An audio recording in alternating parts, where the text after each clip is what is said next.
नमस्कार, आप देख रहे हैं जी राजस्थान। आपके साथ मैं लक्ष्मी उपाध्याय। 2019 के लोकसभा चुनाव को लेकर राजस्थान में 2 चरणों में मतदान होना है। प्रदेश की 25 संसदीय सीटों के लिए दोनों ही बड़ी पार्टियों के नेता जोर आजमाइश में लगे हैं। 5 साल संसद में जोर आजमाइश करने वाले नेताओं की अब पब्लिक परीक्षा की बारी आ चुकी है। बीते 5 सालों में सांसद ने अपने क्षेत्र और वहां की जनता के लिए क्या किया और क्या नहीं किया, इसके हिसाब किताब का वक्त आ गया है। जालोर सिरोही सीट के सांसद देवजी पटेल के कामकाज से जनता कितनी संतुष्ट है, हमारे खास कार्यक्रम नेताजी की पब्लिक परीक्षा के जरिए हम आपके सामने लाने वाले हैं। अगले आधे घंटे में हम आपको बताएंगे कि जालोर सिरोही की जनता अपने नेता के बारे में क्या सोच रखती है। पब्लिक परीक्षा के जरिए हम ये भी बताएंगे कि जनता ने इन्हें कितने अंकों से पास या फेल किया। तो चलिए शुरुआत करते हैं हमारे खास कार्यक्रम नेताजी की पब्लिक परीक्षा की। राजस्थान में 25 सीटों के लिए घमासान जारी है। सियासी दलों के उम्मीदवार इन दिनों अपनी जीत पक्की करने के लिए क्षेत्र में धुआंधार प्रचार करते नजर आ रहे हैं। राजस्थान में सत्ता परिवर्तन के साथ ही पिछले 5 सालों में सियासी समीकरण काफी हद तक बदले हैं। कांग्रेस जहां राजस्थान में सभी 25 सीटें जीतने का दावा कर रही है, वहीं बीजेपी के सामने 2014 के प्रदर्शन को दोहराने की चुनौती है। तो क्या बीजेपी 2014 में हुए आम चुनाव के प्रदर्शन को 2019 में फिर से दोहरा पाएगी? बड़ा सवाल यह है कि 2019 के आम चुनाव में क्या होगा। जनता के वोट के दम पर नेताओं ने 5 साल तक राज तो कर लिया, अब बारी है जनता की। जी हां, अब विकास के मुद्दे पर नेताजी की होगी पब्लिक परीक्षा। और आज जालौर सिरोही लोकसभा सीट से बीजेपी सांसद देवजी एम पटेल की होगी पब्लिक परीक्षा। लेकिन उससे पहले एक नजर जालौर सिरोही लोकसभा क्षेत्र के इतिहास पर डालना जरूरी है। राजस्थान की जालौर सीट शुरू से ही कांग्रेस का गढ़ रहा है। जालौर लोकसभा क्षेत्र आजादी के बाद से ही अनुसूचित जाति के लिए आरक्षित सीट थी, लेकिन 2009 के परिसीमन में इस सीट के सामान्य होने के बाद से लगातार 2 बार से बीजेपी के देवजी पटेल यहां से सांसद हैं। यहां हुए कुल 16 लोकसभा चुनाव में 8 बार कांग्रेस, 4 बार बीजेपी ने जीत दर्ज की है। पूर्व केंद्रीय मंत्री और पूर्व राज्यपाल बूटा सिंह भी जालौर लोकसभा का 4 बार प्रतिनिधित्व कर चुके हैं। जालौर लोकसभा क्षेत्र में विधानसभा की 8 सीटें आती हैं। इस संसदीय सीट के अंतर्गत आने वाली विधानसभा की 8 सीटों में से 6 सीटों पर पटेल चौधरी जाति का खासा प्रभाव रहता है। जालौर में कुल आबादी का 19.51% अनुसूचित जाति और 16.45% अनुसूचित जाति है। जालौर सिरोही संसदीय क्षेत्र में सबसे बड़ा मुद्दा जालौर को हवाई सेवा से जोड़ना, ट्रेनों का ठहराव, पर्यटन को बढ़ावा देना और आदिवासी इलाकों में बिजली पहुंचाना प्रमुख है। वर्तमान केंद्र सरकार की योजना का लाभ तो लोगों तक पहुंचा है, लेकिन स्थानीय सांसद के कामकाज को लेकर लोगों की उम्मीदें अभी पूरी नहीं हुई हैं। सरकार के कार्यों से कितने खुश हैं? बहुत खुश हैं हम सरकार के कार्य से। और यहाँ के सांसद के कार्यों से? सांसद के कार्य से थोड़े खुश भी है और थोड़े नाराज भी। सांसद कार्य से हम नाखुश है, लेकिन मोदी के कार्य से हम बहुत खुश है। मोदी ने बहुत अच्छा काम किया और मोदी के लिए हम कोई भी कर सकते हैं। सांसद के कार्यों से खुश क्यों नहीं है? कि सांसद हमारे एरिया में कभी 5 साल में एक भी दौरा नहीं करता, लेकिन लोगों की पीड़ा उनसे ही है। मोदी सरकार से आप कितने खुश हैं? मोदी जैसा आदमी मिलना मुश्किल है। आज बहुत सालों के बाद में हिंदुस्तान की धरती पे ऐसा बड़ा प्रधान आया है, और मैं तो ये चाहता हूँ कि 10 साल और जिए और हिंदुस्तान के लिए काम करे, और ऐसे आदमी आने ही चाहिए। आइए अब एक नजर सांसद देवजी पटेल के रिपोर्ट कार्ड पर डालते हैं। 16वीं लोकसभा में देवजी पटेल की संसद में उपस्थिति 81.62% रही। इस दौरान उन्होंने 562 सवाल पूछे और 196 बहस में हिस्सा लिया। अपने दूसरे संसदीय कार्यकाल के दौरान देवजी पटेल ने 9 प्राइवेट मेंबर बिल भी पेश किए। देवजी पटेल ने सांसद विकास निधि का 60.8% अपने संसदीय क्षेत्र के विकास पर खर्च किया। जालौर में पहले चरण में 29 अप्रैल को ही वोटिंग होगी। इस बार वर्तमान सांसद देवजी पटेल का मुकाबला कांग्रेस के रतन देवासी से है।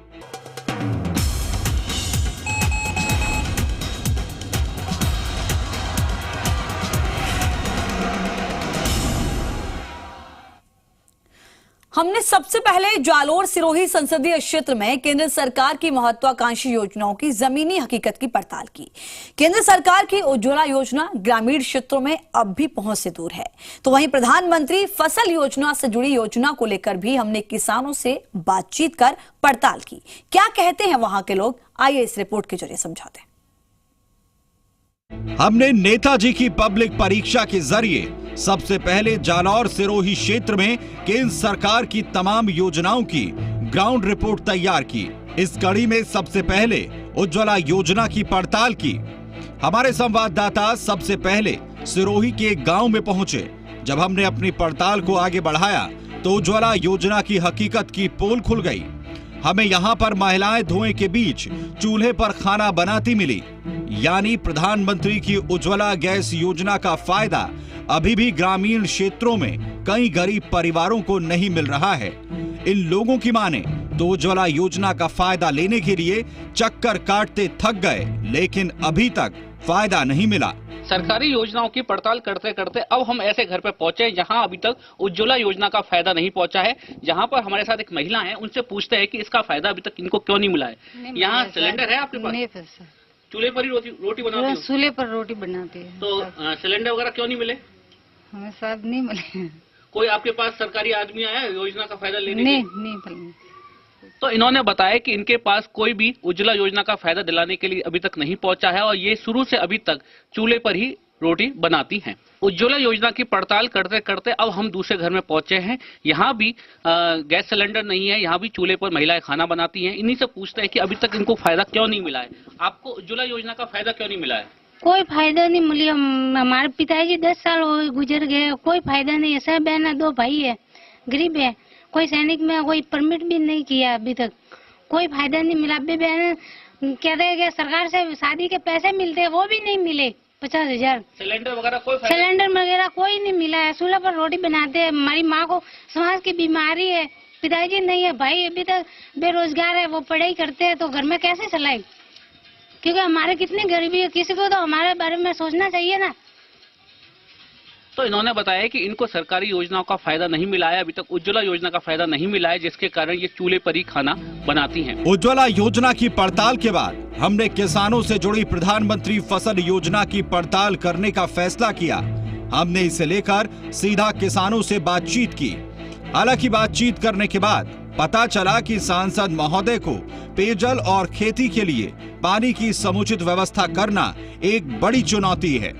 सरकारी योजनाओं की पड़ताल करते करते अब हम एक खेत पर पहुंचे हैं और यहाँ हमारे साथ कुछ किसान हैं। उन्हीं से बातचीत करते हैं कि किन योजनाओं का फायदा उन्हें पहुंचा है। आपको सरकारी योजनाओं का फायदा मिला है? नहीं मिला। आपकी जब फसलें खराब हुई थी तो उसका बीमा नहीं मिला है? नहीं मिला। आपने इस बारे में कहीं बातचीत करी है? बहुत कही है बातचीत, तो पटवारी ने, सेक्रेटरी ने, वो एक भी जवाब नहीं देते, बार बार भेजते हैं, तहसीलदार ने भी जाना।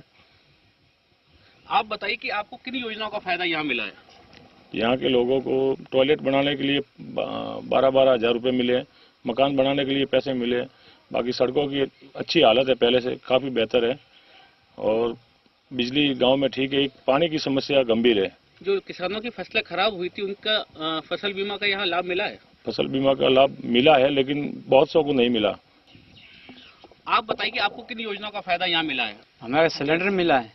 सिलेंडर मिला है? हाँ। इसके अलावा आपकी फसलों वगैरह के लिए कोई लाभ मिला है? ना, कोई नहीं मिला। आपकी जब फसलें खराब होती है तो उसका फसल बीमा योजना का लाभ मिलता है? ना, कोई नहीं मिला। अब बताइए कि आपको किन योजना का फायदा यहाँ मिला है? कोई फायदा तो मिला नहीं है हमको, और हम उनके पीछे घूमते हैं, अपन कोई जवाब नहीं देते हैं। आपको फसल बीमा योजना का फायदा मिला है? कोई फायदा नहीं मिला। एक ये मिला है, ये इनका सोसाइटी का, सोसाइटी से लाभ मिला है आपको? लोन माफ हुआ। अच्छा, इसके अलावा दूसरे लाभ? कोई नहीं हुआ। आपकी जब फसलें खराब होती है तो कोई आता है? कोई आता नहीं है, कोई देखने भी नहीं आता। हम गए पीछे पीछे घूम रहे हैं और कोई जवाब ही नहीं दे रहे। बस तो ये थे यहाँ के किसान जिन्होंने अपना बताया कि इनको कुछ योजनाओं का फायदा मिला है और कुछ योजनाओं का फायदा यहाँ नहीं मिला है। हमारे साथ एक पशुपालक भी हैं, उनसे जानते हैं कि उनको किन योजनाओं का फायदा मिला है। आपको कोई सरकारी योजना का फायदा मिला है? कोई नहीं मिला अभी तक। इन पशुओं को खड़ा करने के लिए, इनके खाने पाने के लिए कोई सरकारी फायदा मिला है? कोई नहीं मिला। तो आपने इस बारे में सरकार से बातचीत करी? की। अच्छा, तो क्या जवाब मिला? सरपंच को भी बोला खड़ा करने के लिए, जगह पैसे आएंगे झूपे बनाने के लिए, अभी तक कोई पैसे नहीं आए। पानी वगैरह की क्या सुविधा है? कोई सुविधा नहीं। तो इन्होंने बताया कि ये मोदी सरकार से तो काफी खुश है, लेकिन जो सांसद के कार्य हैं उनसे नाखुश हैं। साकेत गोयल, जी मीडिया, सिरोही।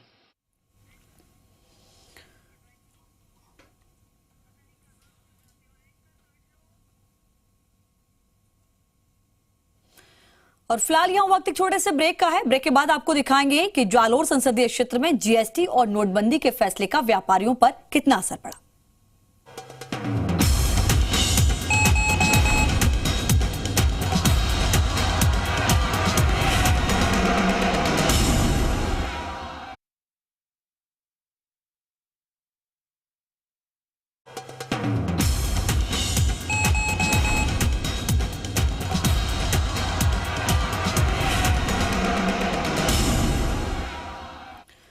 ब्रेक के बाद आपका स्वागत है। अब बात करते हैं जालोर संसदीय क्षेत्र में जीएसटी और नोटबंदी जैसे फैसलों का व्यापारियों पर कितना कुछ असर पड़ा है।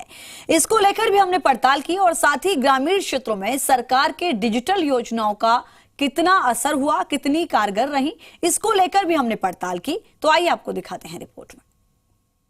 मोदी सरकार के जीएसटी और नोटबंदी पर लिए गए फैसले पर अक्सर विवाद देखने को मिलते हैं।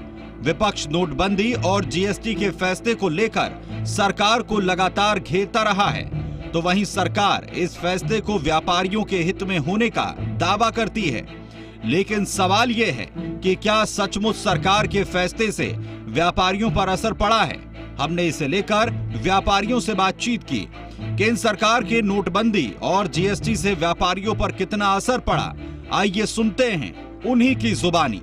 अभी हमारे साथ कुछ व्यापारी खड़े हुए हैं, इनसे जानते हैं कि जीएसटी और नोटबंदी को लेकर क्या असर पड़ा, कितने फायदे उनसे हुए हैं या कितने नुकसान उनसे हुए हैं, इसी को जानते हैं यहाँ खड़े हुए व्यापारियों से।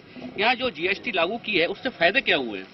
जीएसटी लागू होने के बाद प्रारंभ में तो ऐसा हम व्यापारियों को लगा था कि इससे हमें नुकसान होने वाला है, लेकिन हमने बाद में देखा कि जैसे जीएसटी जैसे 28%, 18% और उस बात को सरकार ने समझा, हमारी हर बात को सरकार ने समझा और उसे नीचे स्तर तक ले आए। जो कई हमारे ऐसे वस्तुएं हैं जो 28% पे थी वो 5% तक ले आए, तो इससे हमारी सब सारी चोरियां बंद हो गई। आप बताइए कि साहब जीएसटी को लेकर व्यापार पे क्या फर्क पड़ा? मैं खुद ही व्यापारी हूँ, कपड़े का व्यापारी हूँ, लेकिन इतने दिन ये हमारे यहाँ पे जैसे रेडीमेड है उसके अंदर कोई भी चेकिंग आती थी, फाड़ा आता था, तो हम क्या है कि घबराते थे। लेकिन जीएसटी आने के बाद में हम बराबर जीएसटी भर रहे हैं और हमको तसल्ली है ये पैसा जीएसटी का जा रहा है वो देश के विकास में जा रहा है और हम खुश है। जीएसटी क्या असर पड़ा? नोटबंदी के बाद में मामूली कुछ फर्क पड़ा था, बाकी ये राजनीति वाले कोई भी बात करते हैं, लेकिन व्यापारी को कोई तकलीफ पड़ी नहीं। आप बताइए कि यहाँ जीएसटी के बाद क्या फर्क पड़ा व्यापार पर? जीएसटी के बाद बारे में पहले लोगों को इतना व्यापारियों को मालूम नहीं थे, छोटे छोटे, और इतने टैक्स भी वो टैक्स, मगर ये जीएसटी होने के बाद में एक टैक्स हुआ है और अभी व्यापारी बहुत शांत है और जीएसटी से इतने संतोष हुए और देश का इतना विकास हुआ है। नोटबंदी के बाद में थोड़ा कुछ एकदम थोड़ी लोगों को परेशानी हुई, उसके बाद में लोगों को लगा कि बहुत बढ़िया काम हुआ है। जीएसटी के लेकर के पहले तो जरा तकलीफ हुई थी, बट बाद में गवर्नमेंट ने उसको जीएसटी को 28% से 18 किया, 18 से 10 किया, 6 किया। जैसे जैसे जीएसटी में राहत होती गई, जैसे जैसे हमको मालूम पड़ा कि ये जीएसटी बिल्कुल सही लगी हुई है, इसमें कोई जात की कोई प्रॉब्लम नहीं है और इससे मतलब हर व्यापारी को कोई परेशान अब करने वाला नहीं है। नोटबंदी के बारे में क्या? नोटबंदी के बारे में पहले परेशानी हुई थी चिल्लर में, फिर बाद में धीरे धीरे करते ये नोट बैंकों की ये सुविधा अच्छी हो गई और अब नोटबंदी में कोई प्रॉब्लम नहीं है। ये थे यहाँ के व्यापारी जिन्होंने अपनी जीएसटी और नोटबंदी को लेकर सोच बताई। उन्होंने बताया कि जीएसटी के बाद व्यापार में फायदा हुआ और नोटबंदी के बाद भी शुरू में दिक्कतें आई, लेकिन बाद में सब सामान्य हो गया। साकेत गोयल, जी मीडिया, सिरोही। केंद्र की मोदी सरकार डिजिटल इंडिया को बढ़ावा देने के लिए तमाम अभियान चलाती रही है, लिहाजा हमने जानने की कोशिश की कि क्या वास्तव में डिजिटल इंडिया का फायदा युवाओं को मिल रहा है। हमने जालौर सिरोही संसदीय क्षेत्र में डिजिटल इंडिया योजना की पड़ताल की। आइए हम युवाओं से ही जानते हैं डिजिटल योजना पर युवाओं की राय। हम बात कर रहे हैं डिजिटल इंडिया की। डिजिटल इंडिया के बारे में युवाओं की सोच क्या है, लोगों की सोच क्या है, इसी को जानते हैं यहाँ खड़े हुए लोगों से। डिजिटल इंडिया के बारे में क्या सोच रखते हैं आप? सर, डिजिटल इंडिया होने से हमारे यहाँ पे शिक्षा के क्षेत्र में मतलब ऑनलाइन शिक्षा आदि सेवाओं को जागरूकता दी जा रही है तथा लोग एक ही टीचर के माध्यम से बहुत सारे यूनिट जैसे कि अलग अलग विद्यार्थियों द्वारा शिक्षा ग्रहण की जा सकती है। अभी जैसे कि ई स्वास्थ्य है, तो स्वास्थ्य के क्षेत्र में भी ऑनलाइन कुछ मेडिसिन है, उससे रिलेटेड कुछ भी डॉक्टरों से चर्चा वगैरह की जा सकती है। प्लस जैसे बैंक से रिलेटेड है तो वहाँ पे भी डिजिटल पूरा कार्यक्रम डिजिटल हो चुका है, ताकि जो लोग नहीं भी पढ़े लिखे हैं तो वो बायोमेट्रिक के माध्यम से ट्रांजैक्शन कर सकते हैं। सांसद का इतना नहीं रहा है, बट लोगों ने उसको प्रोत्साहित किया। आप बताइए डिजिटल इंडिया के बारे में सांसद की क्या भूमिका रही? उन्होंने सांसद की भूमिका रहनी चाहिए पिंडवाड़ा में, और हमारे पिंडवाड़ा में होना भी चाहिए था सांसद का, मगर पिंडवाड़ा में दिखाई नहीं दिया आज तक और मिले भी नहीं है। डिजिटल इंडिया के बारे में और डिजिटल इंडिया में मोदी जी ने बहुत अच्छा करा है सर, और होना भी चाहिए था। हम चाह रहे थे, आज की तारीख में युवा चाह रहा था कि ऐसा होना चाहिए था, और डिजिटल होने से हमको बहुत सारे फायदे मिले हैं। आप बताइए डिजिटल इंडिया को लेकर युवाओं में जो जोश देखा जा रहा है, हाँ जी, उस जोश के बारे में क्या कहेंगे? कितनी सार्थक साबित हुई है ये योजना? ये डिजिटल इंडिया बहुत इतना अच्छा है कि बैंकों में जाते हैं, कहीं भी जाते थे, अपने पहले पैसों के लिए लाइन लगाते थे, किसी को साथ में लेना, फॉर्म भरवाना, वो करना, वो सब झंझट में खत्म हो गई सब, ठीक है ना। और कोई कहीं बैंकों में कोई साथ में लेके जाते किसी को, क्या चलना भाई मेरे साथ में, उसके 25-50 रुपए देते थे, उसको भी दलाल बंद हो गए सब कुल मिला के, और बहुत अच्छा काम हो रहा है। तो यहाँ खड़े हुए लोगों ने बताया कि डिजिटल इंडिया को लेकर काफी ये खुश है इस योजना से, जहाँ एक ही मोबाइल में काफी चीजें कार्य कर रहे हैं और कहीं उनको आने जाने की जरूरत नहीं पड़ रही, कहीं लाइन में खड़े होने की जरूरत नहीं पड़ रही। बैंकों का जो कार्य है वो एक मोबाइल पे किया जा रहा है, जिसको लेकर लोगों में उत्साह बना हुआ है। साकेत गोयल, जी मीडिया, सिरोही। किसी भी संसदीय क्षेत्र का विकास स्थानीय सांसद के कामकाज पर बहुत हद तक निर्भर करता है, लेकिन क्या जालोर सिरोही संसदीय क्षेत्र में मौजूदा सांसद के कामकाज से जनता संतुष्ट है? विकास की कसौटी पर जनता की परीक्षा में सांसद देवजी पटेल पास हुए या फिर फेल? देखिए रिपोर्ट। हमने केंद्र सरकार से जुड़ी तमाम योजनाओं को लेकर जालौर में जमीनी पड़ताल तो कर ली, अब बारी थी सांसद के कामकाज की पड़ताल की। हमने क्षेत्र में जाकर पड़ताल की तो पता चला कि जिले में साफ सफाई और पानी की किल्लत जैसी कई समस्याएं सामने आई। सिरोही के पिंडवाड़ा की हाउसिंग बोर्ड कॉलोनी का हाल और भी बुरा है।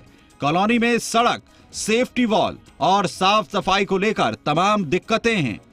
लोगों का कहना है कि कई बार जनप्रतिनिधियों को बताया गया, लेकिन कोई भी फायदा नहीं हुआ। इस समय हम खड़े हैं पिंडवाड़ा की हाउसिंग बोर्ड कॉलोनी में। इस कॉलोनी में कई समस्या है, उन्हीं को जानते हैं यहाँ के रहने वाले लोगों से कि क्या समस्या यहाँ बनी हुई है। यहाँ क्या समस्या बनी हुई है? यहाँ मुख्य रूप से समस्या एक तो सड़कों की है।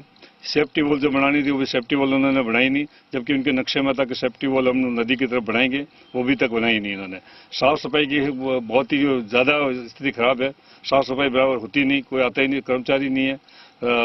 रोड लाइट की भी सही व्यवस्था नहीं है, इसके लिए भी हमें नगर पालिका से सहारा लेकर काम करवाना पड़ता है, और कई बार खराब होती है तो 12 महीने में एक बार हाउसिंग बोर्ड की तरफ से आता, बाकी कोई तरफ ध्यान ही नहीं देता। लावारिस कॉलोनी की तरह है ये, और लिंक रोड नहीं है। बारिश की स्थिति में ऐसा हो जाता है कि हम हाउसिंग बोर्ड में तो घूम सकते हैं, हाउसिंग बोर्ड से बाहर जाने के लिए एक तो कोर्ट के बाहर रास्ता है, वहाँ कीचड़ हो जाता है, वहाँ वाहन जा नहीं सकते। यहाँ की मुख्य समस्याएं तो सफाई वगैरह है, और मेन सुरक्षा की व्यवस्था, जो आप बता रहे थे कि सुरक्षा वॉल वगैरह है, तो हम चाहते हैं कि जल्द से जल्द हमारी उन समस्याओं का निदान हो। यहाँ पर एक हाउसिंग बोर्ड का कार्यालय भी है, कभी उस पर मांग उठाई है? हमने उठाई है, लेकिन आते नहीं है। हमने कई बार अधिकारी को अवगत कराया है कि यहाँ पे कुछ रखा जाए, जिससे कि हमारी जो भी समस्या हो तो उनके सामने प्रस्तुत कर पाए, लेकिन JN जो भी समस्या के बारे में कोई बिल्कुल आते ही नहीं है। अब कई बार हमने लेटर भी लिखा है, लेकिन इसका कोई जवाब नहीं मिलता हमें। हमें बहुत आक्रोश है। तो ये था हाउसिंग बोर्ड और यहाँ के रहने वाले लोग। यहाँ कई समस्या है जिनका अभी तक कोई समाधान नहीं हुआ है। इस बारे में अधिकारियों से कई बार बातचीत भी की, लेकिन इस ओर ध्यान नहीं दिया गया। जालौर सिरोही के लोग केंद्र की मोदी सरकार के कामकाज को लेकर तो संतुष्ट दिखे, लेकिन लोगों का कहना है कि स्थानीय सांसद को क्षेत्र में विकास को लेकर और ज्यादा ध्यान देने की जरूरत है। सांसद का कार्यकाल अच्छा रहा। सांसद साहब ने एक तो यहाँ आगरा पोर्ट जो अहमदाबाद जाने के लिए, दूर जाने के लिए थोड़ा तकलीफ होती थी, वो भी ठीक हो गई। आप मोदी सरकार के कार्यों से कितने खुश हैं? मोदी सरकार के कार्य सब अप टू डेट है, सबको लाइकिंग है। ऐसा प्रधानमंत्री मिलना बहुत मुश्किल है, और हम उनसे खुश है। यहाँ के सांसद देवजी पटेल है, उनके देवजी पटेल के बारे में भी आदमी एक्टिव है, मगर थोड़ा उनको भी यहाँ गांव में आके ध्यान रखना चाहिए, थोड़ा थोड़ा इंक्वायरी करना चाहिए। यहाँ 10-10 दिन तक पानी नहीं मिलता है। आप बताइए सर, मोदी सरकार से कितने खुश हैं? मोदी जी ऐसा काम तो कोई कर सकता तो है नहीं है, और 5 साल के अंदर जो बाहर जो काम किया है, पहला तो उसने यही काम किया कि मेरे दोस्त 1500 पूरे वर्ल्ड में मेरा हो जावे। ये तो मेरे गांव तो मैं संभाल सकता हूँ, देश को संभाल सकता हूँ मैं। ये काम अभी अपना हुआ कि नहीं हुआ, आखिर दुनिया को इसके लिए गर्व है। यहाँ के सांसद देवजी पटेल, सांसद देखो उनके पीछे सब नाव चढ़ने वाली तो है ही है, वो नाव तो उसका ही नाम तो है, तो उनको भी ध्यान रखना चाहिए कि हमारे लिए ऐसा आदमी मिला है और हमको उसके नाव में बैठ के तैरने का है। आइए अब देखते हैं नेताजी पब्लिक परीक्षा में खरा उतर पाए या नहीं। लोगों ने सांसद देवजी पटेल को 10 में से कितने नंबर दिए हैं? तो आप सरकार को 10 में से कितने नंबर दोगी? हम तो 4 नंबर के 3 नंबर ही देंगे। तो आप सरकार को 10 में से कितने नंबर देना चाहेंगे? 10 में से 6-7 नंबर। आप सरकार को 10 में से कितने नंबर देंगे? 5 नंबर देंगे। तो सरकार को आप 10 में से कितने नंबर देंगे? 4 नंबर। तो आप सांसद को 10 में से कितने नंबर देंगे? 2 नंबर। यदि आप सांसद को नंबर देंगे तो कितने देंगे 10 में से?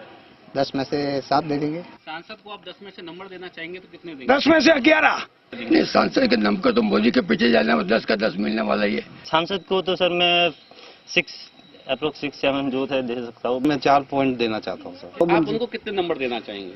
10 में से 9 नंबर तो देवजी भाई को देना ही पड़ेगा। 10 में से 8 नंबर सांसद जी को मैं देना चाहता हूँ। सांसद को 9 नंबर देंगे। हमारी पड़ताल में पता चला कि स्थानीय लोग सांसद देवजी पटेल को 10 में से 7 नंबर दे रहे हैं, यानी सांसद पब्लिक परीक्षा में तो खरा उतर रहे हैं, लेकिन असली परीक्षा अभी बाकी है और असली परीक्षा का परिणाम 23 मई को आएगा। साकेत गोयल, जी मीडिया, सिरोही।